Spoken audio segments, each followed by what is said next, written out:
suggested May 2018. उस पर question number 2C. Let us refer to the next question.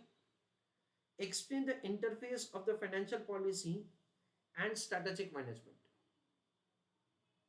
The interface of the strategic management and financial policy will be clearly understood if we appreciate the fact that the starting point of an organization is money, end point of the organization is also money. No organization can run an existing business and promote a new expansion without suitably internally mobilized financial base, और both. यानी खुद का earning नहीं है over a long period of time तो हम लोग survive नहीं कर पाएंगे. That is internally and externally mobilized financial base. Sources of the finance and the capital structure and most important dimensions of the strategic plan. The need for fund mobilization to support the expansion activity is very vital, very important for any organization. The generation of the funds may arise out of ownership capital यानी खुद का पैसा and or borrowed capital यानी बाहर वालों का पैसा. A company may issue equity shares and or preference shares for mobilizing ownership capital and the debentures to raise the borrowed capital.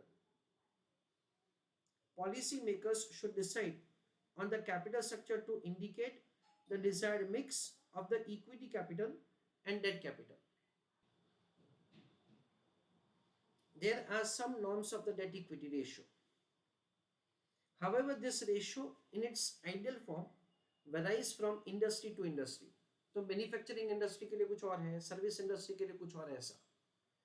Another important dimension of the strategic management and financial policy interface is the investment and the fund allocation decision. A planner has to frame policies for regulating investments in fixed asset and also for restraining of the current assets. Investment proposals mooted by different business units may be divided into three groups.